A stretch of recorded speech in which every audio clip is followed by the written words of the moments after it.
آج ہم بات کر رہے ہیں اسپیسیفکلی جو آج کل ہماری شادی بیاہ کی جو رسومات ہوتی ہیں اور ان پہ جتنا پیسہ خرچا جاتا ہے اس حوالے سے، کیونکہ دیکھیے کچھ لوگ جو افورڈ کر سکتے ہیں وہ پیسہ تو خرچتے ہیں، لیکن وہ تمام تر لوگ جو کہ نہیں افورڈ کر سکتے ان کے لیے بہت زیادہ یہاں پر مشکل ہو جاتی ہے، کیونکہ وہ ایک سٹینڈرڈ سیٹ کر لیتے ہیں۔ اس کے علاوہ ایک اور چیز، کیونکہ بہت ساری خواتین یہ بھی پوچھتی ہیں کہ کیونکہ ہم شادی کے حوالے سے بات کر رہے ہیں تو اکثر ایسا ہوتا ہے، میں چاہوں گی کہ علامہ صاحب آپ اور جمیل بھائی آپ بھی ہماری رہنمائی کیجیے گا، کہ لڑکیوں کے اچھے بھر کی تلاش میں شادیاں لیٹ ہو جاتی ہیں، اور اس کی ریزن یہ ہوتی ہے کہ جو لڑکی اچھی پڑھی لکھی ہوگی، اسپیسیفکلی اگر آپ سادات میں اس میں بات بھی کریں تو اس میں ہوگا کہ چلیں اچھی لڑکی پڑھی لکھی ہے، اس نے LLB کیا ہوا ہے، وہ ڈاکٹر کی، تو اس کی بھی خواہش ہوگی کہ لڑکا اچھا پڑھا لکھا ہو، لیکن اگر ان کو ویسا بر نہ ملے، اتنا پڑھا لکھا نہ ملے، تو پھر ہوتا ہے کہ وہ لڑکیاں کی شادی لیٹ ہو جاتی ہے اور پھر ٹائم نکل جاتا ہے۔ تو اس حوالے سے پہلے میں چاہوں گی جمیل بھائی آپ اپنی رائے دیجیے، پھر علامہ صاحب کے پاس بھی آؤں گی۔ مدیہ، یہاں پر اسلام کی تعلیم، یہ آقا کریم علیہ الصلوۃ والتسلیم نے فرمایا 4 چیزوں کی وجہ سے کسی خاتون سے شادی کی جاتی ہے، اس کا حسن یا جمال ہو، اس کا مال یا دولت ہو، اس کا حسب و نسب ہو، یا اس کی دینداری ہو۔ رسول مکرم صلی اللہ علیہ وسلم نے فرمایا تمہیں فوقیت دینداری کو دینا چاہیے کہ وہ دین کے لحاظ سے کیسی ہے، وہ با پردہ ہے، با حیا ہے، اس کی عصمت ہے، اس کے ادب ہے، اخلاق ہے، اٹھنا بیٹھنا کیا ہے۔ پچھلے زمانوں میں یہی دیکھا جاتا ہے کہ شریف کتنے ہیں، بالکل بالکل۔ تو میں سمجھتا ہوں کہ اگر کوئی دیندار اور شریف النفس ہے تو اس سے ضرور شادی کرنا چاہیے۔ اور اسی طرح بعض ہماری بچیاں ہیں، اور آج کل پہلے تو پتہ تھا جہیز کتنا لائے گی، اب یہ بھی پوچھتے ہیں کہ یہ کتنا پڑھ کر آئی ہے اور کتنا کمائے گی، کما کر کتنا ہمیں دے گی، لہٰذا اب یہ بھی آ گیا۔ تو بچیوں کا پڑھنا بھی ان کے لیے رحمت بھی ہے اور زحمت بھی بعض اوقات، ٹھیک ہے نا۔ تو بچیاں جو پڑھ کر آتی ہیں تو اب اس کی تعلیم بھی دیکھی جاتی ہے، پہلے قد کاٹ ناک نقشہ تھا، اب تعلیم بھی ہے، حسب و نسب بھی ہے، جہیز کتنا لائے گی۔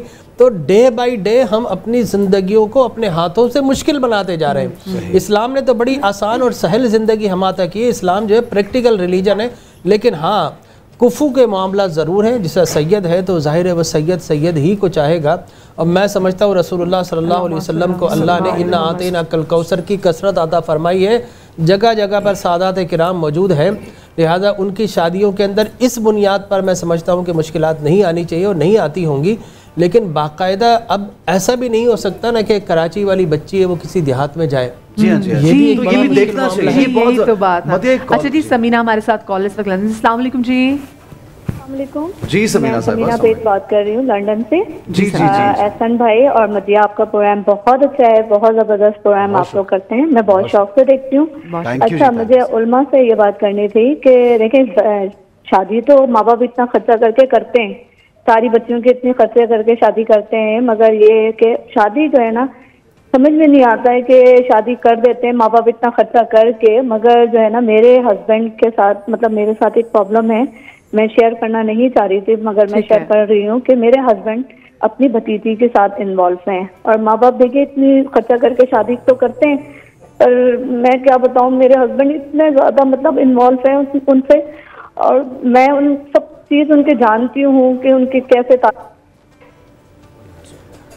جی میری بہن، بہت ایک عجیب سوسائٹی میں تو آج کل ہم بہت عجیب عجیب باتیں سنتے بھی ہیں، اور یہ بہت ہی ایک خوفناک بات سن کے اگر ہم اتنی تکلیف میں ہیں تو کیونکہ اللہ تعالیٰ نے جو پاک رشتے بنائے، کیا کہیں گے آپ علامہ صاحب اس بات پر؟ بسم اللہ الرحمن الرحیم۔ دیکھیے، ہم جس گفتگو کے سراؤنڈنگ میں ہم بات کر رہے تھے، اس کے جو اثرات ہیں نا، اس کے جو ایفیکٹس ہیں، اس میں سے ایک یہ جی جی جو ابھی ہم شادی کے حوالے سے باتیں کر رہے تھے، اس میں سے ایک جو اس کا منفی اثر نکل کر آتا ہے وہ یہ ہے۔ آج ہم نے شادی کو دیکھیے، آج ہوتا کیا ہے، میں بڑا کھل کے ایک بات کہوں گا، اس لیے کہ اگر یہاں لگی لپٹی بات ہوئی تو کہاں ہوگی۔ آج دلہن جب آتی ہے تو اس کا دلہا جس سے اس کا عقد ہونا ہے، اس سے پہلے اسے کیمرہ مین، فوٹوگرافر، وہ اس کے پوز بنوا کے اس کی تصویریں کھنچوا رہے ہیں، باقاعدہ 2 گھنٹہ پہلے پہنچایا جاتا ہے تاکہ فوٹوگرافر اس کی تصویریں بنائے۔ میں تصویریں کھنچانے کو منع نہیں کر رہا، کیا یہ ممکن نہیں کہ کوئی لیڈی فوٹوگرافر ہو؟ آج کل ایسا ہونے لگا ہے، بالکل بہت اچھی بات ہے۔ آپ یادگار محفوظ کرنا چاہتے کریں، لیکن خدا نہ ایک حلال رشتے کی ابتدا میں آپ شروع میں ہی مجھے بتائیے نامحرم کو محرم کو چھونا جائز کیسے ہو جائے گا؟ اب آپ شریعت نے اس پہلے دروازے کو ہی بند کر دیا ہے، آپ کو اجازت ہی۔ نمبر 1۔ دوسری بات یہ ہوا، دیکھیے ہم نے اس معاشرے کے اندر اس کو اتنا مشکل بنایا، جتنی باتیں ہم نے کی، دیکھیے ہم بینکویٹس ٹھیک ہے، اگر آپ 1000 لوگ بلانا چاہ رہے ہیں تو ظاہر سی بات ہے 1000 گھر کی چھت پہ تو نہیں آئیں گے، آپ کریں بینکویٹ، ہمیں بینکویٹ سے کوئی ایشو نہیں ہے، لیکن وہاں جو نظام آپ نے بنایا ہوا ہے، آج مکس گیدرنگ بہت عام سی بات ہے.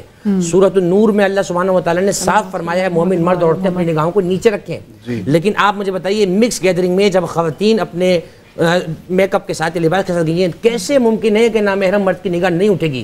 اور روایت میں جملہ موجود ہے شیطان کے حملوں میں سے پہلا حملہ صرف یہ ہے کہ وہ نامحرم پہ نگاہ پڑواتا ہے، باقی کام پہ سارا خود بخود ہو جاتا ہے. آپ کیا کہیں گے؟ بیچاری ہماری کالر جو ہیں بڑا مجھے افسوس ہوا. رشتوں کا تقدس نہ ہونا تو بے حیائی اور میں کہتی ہوں فحاشی کی انتہا ہے. مطلب انسان اگر اول تو جیسے بھائی نے بات کی کہ اللہ تعالیٰ فرماتے ہیں لا تقربوا الزنا، بدکاری کے قریب بھی نہ جاؤ، لیکن یہ تو بدکاری کی بھی انتہا ہے نا کہ آپ کا رشتہ بھی حرام کے ہم اتنی تکلیف میں آ گئے ہیں. تو میں سوچوں کہ جن کے ساتھ یہ ہو رہا ہے وہ کتنے ٹراما سے گزری ہوں گی، ان کے لیے کتنے، تو ان کے لیے کیا ہے آگے کہ اگر ان کے ہسبینڈ ایک ایسا کام کریں ہیں جو کہ نہ تو شریعت جس چیز کی اجازت دیتی ہے اور ان کے لیے بھی اتنا ٹراماٹائزنگ ہے نہ معاشرہ، تو ان کے لیے ہم کیا کوئی وے آؤٹ کچھ ہو سکتا ہے کہ وہ کیا کر سکتی ہیں؟ کیا وہ اس نکاح سے اگر ایسا ہوا آپ کے ساتھ تو باہر آ سکتے ہیں؟ میرا تو خیال ہے کہ انہیں ایسا نکاح نہیں رکھنا چاہیے. مطلب ضروری تو نہیں ہے کہ ہم یہ سمجھ لیتے ہیں کہ شادی ہو گئی نکاح ہو گیا تو کھلانا پلانا شوہر کی ذمہ داری، اگر ہم اس کا گھر چھوڑ دیں گے. اصل میں ہمارے یہاں یہ مسئلہ ہے کہ لوگ کیا کہیں گے. پہلی بات تو یہ ہوتی ہے کہ ہم لوگوں کے سوالوں کے جواب نہیں دے پاتے. لیکن آپ اگر یہ چھوڑ دیتی تو پھر تو آپ اور بھی کھلی چھٹی آپ دے رہے ہیں. نہیں تو اس کو آپ سزا دلوائیں. آپ ایسا کریں کہ اس کے بڑوں کو، اپنے بڑوں کو بیٹھا کے انہیں بتائیں. دین اسلام میں کیا کہا گیا یہ بتائیے آپ. دین اسلام میں تو قرآن جو میاں بیوی کے بارے میں تو یہی کہتا ہے حکم من اہلہ و حکم من اہلہا. ایک اس کی لڑکی کی طرف سے، ایک لڑکے کی طرف سے بڑے کو یا فیصلہ کرنے والے کو، سیانے کو بٹھایا جائے اور اپنا اپنا مسئلہ بتایا جائے. انہیں بھی یہی چاہیے کہ اسے بتائیں. اگر وہ اس قدر بے حیا ہیں کہ وہ گھر والوں کی بھی سے خوفزدہ نہیں ہوتے، معاشرے سے بھی نہیں ہوتے، اللہ سے تو ڈیفینیٹلی وہ نہیں ہے. کیونکہ وہ تو فورنیکیشن میں مبتلا ہیں اور وہ اس کو کری جا رہے ہیں، کیے جا رہے ہیں. اور تو پھر اس خاتون کو چاہیے کہ یہ اسے چھوڑ دے.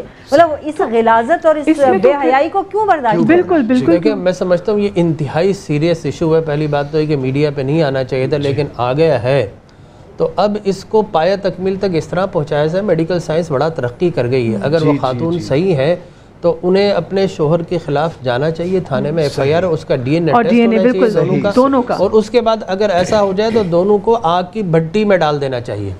اس لیے کہ کل قیامت میں جہنم میں جائیں گے تو اس دنیا میں بھی ان کو جہنم میں ڈال دینا. اس لیے کہ یہ محرمات جو ہیں ان رشتوں کی طرف کوئی سوچ نہیں سکتا. اسلام کوئی مسلمان یہ سوچ نہیں سکتا اپنی بہن، بیٹی، بھتیجی، خالہ، ماموں، یہ سارے وہ رشتے ہیں جو خون کے رشتے ہیں، ان کی طرف نظر جھک جاتی ہے. اگر ان کی حرمت کو، یہ یورپ نہیں، یہ مسلمان ہیں آج بھی. ہمارے پاس یورپ کی طرح کوئی لگژری گاڑیاں نہیں ہیں، ان کی طرح اچھی سڑکیں نہیں ہیں، ان کی طرح اچھے وہ چیزیں نہیں ہیں، لیکن ہمارے پاس آج فیملی اسٹرکچر موجود ہے. وہ اسلام کی وجہ سے، وہ دین کی وجہ سے. لہذا آپ نے آیت پڑھی، اس کے آگے آیت حرمت ہے جس میں بتایا گیا کہ تمہارے محرمات کون کون سے ہیں، ان کی طرف نگاہ کرنا، ان کی طرف دیکھنا. میں سمجھتا ہوں اسے بالکل بالکل جس طرح سزائیں تو بے شمار ہے، لیکن اس کی سزا آگ ہے. یہ میں آپ کو گارنٹی سے بولتا ہوں، اسے آگ میں ڈالنا چاہیے، اسے پھانسی نہیں، اسے آگ میں ڈالنا چاہیے. ابھی جیسے آپ نے کہا نا کہ اس میں میڈیا پہ نہیں آنا چاہتا. خیر جو ہماری بہن بیچاری اتنی تنگ تھی، ان کو اچھی بات ہے کہ انہوں نے لوگوں نے نہیں دیکھا ان کو، اور انہوں نے، لیکن انہوں نے ہم سے پوچھ لیا، انہوں نے ہم سے پوچھ لیا. وہ اتنی تکلیف میں سوچوں کیونکہ یہ ایک ایسی چیزیں ہو سکتا ہے کہ وہ اپنے گھر والوں کے سامنے رکھتے ہوئے ان کو شرم آتی ہو، لیکن انہوں نے کہا کہ ان کی آئیڈینٹی کیونکہ سامنے نہیں آ رہی ہے اور نام سے کیا پتہ چلتا ہے، لیکن وہ جو شیئر کر رہی ہیں. تو میرے خیال سے اس میں ان کو یہ بھی کرنا چاہیے کہ نکاح کو سب سے پہلے تو نکاح بھی ایسے شخص کے ساتھ رکھنا ہی نہیں چاہیے جو اتنا مرتکب ہو رہا ہے زنا کا. بار بار نکاح نہیں رکھنا چاہیے، اس لیے کہ اس شخص نے ایسا عمل کیا ہے جو اسلام کا حرام قطعی ہے. لہٰذا ایسی صورت میں اسے اس کے پاس ڈیورس لینا چاہیے، خلا لینا چاہیے. اور صرف شخص انوالو نہیں ہے، وہ اگر کرنا چاہیے، دونوں کا کیا ہے، وہ دونوں کا ارتکاب ہے. لیکن چونکہ وہ رشتہ جو بتایا گیا اس میں ڈیفینیٹلی وہ بڑا ہوگا، وہ چھوٹی ہوگی، لہٰذا ان دونوں کا سزا تو ایک ہے. لیکن موٹیویشن کہاں سے آئی؟ اس لیے اسلام نے فرمایا کہ تم اپنی نگاہیں نیچی رکھو، محرمات کے سامنے بھی آئے تو ایسا لباس پہنو جس پہ تمہاری کسی کی محرم کی نظر بھی نہ پڑے. لہٰذا ہم نے اسلام کی کب مانی؟ ہم اسلام کو مانا ہے، ہم نے اسلام کی نہیں مانی. اسلام کی مانے تو آپ یقین جانیے گھر تو کجا، آپ اگر کسی شہر میں بھی جائیں تو کسی مرد کی ہمت نہیں کہ وہ نظر اٹھا کر آپ دیکھیں، لیکن اگر ہمارے خواتین ایسا لباس پہنے اور اس طریقے سے نکلے تو پھر ظاہر ہے کہ یہ فتنے اور فساد کی علامت ہے۔ لیکن وہاں پہ علامہ صاحب وہاں پہ یہ بات بھی تو ہوتی نا کہ بندوں کی بھی تو آنکھوں کے پردے کا ذکر بار بار، عورت کو ہم حیا کا درس دے رہے ہیں تو وہ آدمی پہ بھی تو پردہ، اس کا بھی پردہ ہے، دیکھیں حیا کے معاملے میں پردے کے معاملے میں عورت ہے، ٹھیک ہے نا، اور چوری کے معاملے والسارق والسارقات اللہ تبارک و تعالی نے مرد کا ذکر ہے، مرد چوری ہے، لہٰذا وہ چیز ہے۔ تو میں یہ سمجھتا ہوں کہ مرد ہو یا عورت ہو، ہم اس بحث میں جائے بغیر دونوں کے اوپر شرم اور حیا لازم ہے، لیکن خواتین کو جو ہے وہ بہرحال جو شریعت نے کہا ہے جس طرح ہے وہ اس طریقے سے اگر ہو جائے۔ اور دیکھیں معاشرے کے اندر سارے احسن بھائی آپ کی طرح نہیں ہوتے، ہماری طرح نہیں ہوتے، ہم یہ کوشش کرتے ہیں کہ ہم اپنی عصمت اور حیا اس کو برقرار رکھیں۔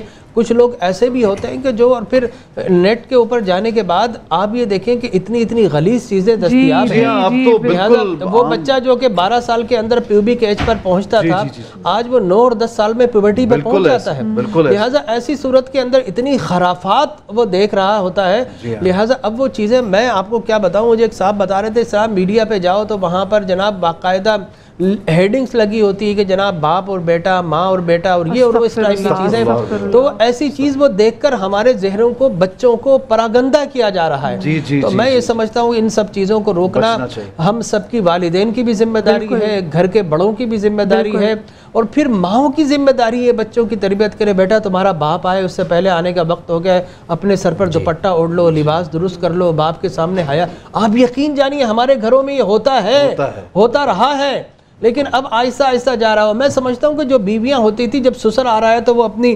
اوڑھنیاں جو ہے ذرا اس طرح کر لیا کرتی تھی، ٹھیک ہے نا، ان کا احترام ہوا کرتا تھا۔ تو یہ وہ احترام ہے جسے آج ہم نے فراموش کر دیا۔ باپ آ رہا ہے تو بیٹیاں لیٹی ہوئی ہیں سامنے، اس کے سامنے بے ادبی بھی ہے، اور ظاہر ہے کہ باپ کے سامنے یہ تو نہیں کہا گیا کہ تم اپنے لباس کو درست نہ کرو اور ویسے رہو۔ تو میں یہ سمجھتا ہوں یہ سارے محرمات کے رشتے ہیں، یہ ہماری اسلامی عظمت کو اجاگر کرنے کے اگر ہم نے یہاں پر ہی نقب لگا دی، اور یہ چیزیں دیکھیں ہم نے مغرب کی ساری چیزیں سیکھ لی ہے، ٹھیک ہے نا، ہم نے ان کا ہیپی نیو ایئر بھی منانا ہے، ہم نے ویلنٹائن بھی منانا ہے، ہمیں سب کچھ کرنا ہے۔ میں کہتا ہوں مغرب سے سیکھنا ہے تو علم سیکھو، تعلیم سیکھو، فن سیکھو، ہنر سیکھو۔ الحکمت ضالۃ المؤمن فحیث وجد بہا، حضور نے فرمایا حکمت مومن کا سرمایہ ہے، جہاں سے ملے اس کو لے لو، لیکن کیا ہم نے خرافات وہاں سے لینی ہے؟ خدا کے لیے سنبھلیے، اس سے پہلے کہ اللہ کا عذاب نازل نہ ہو۔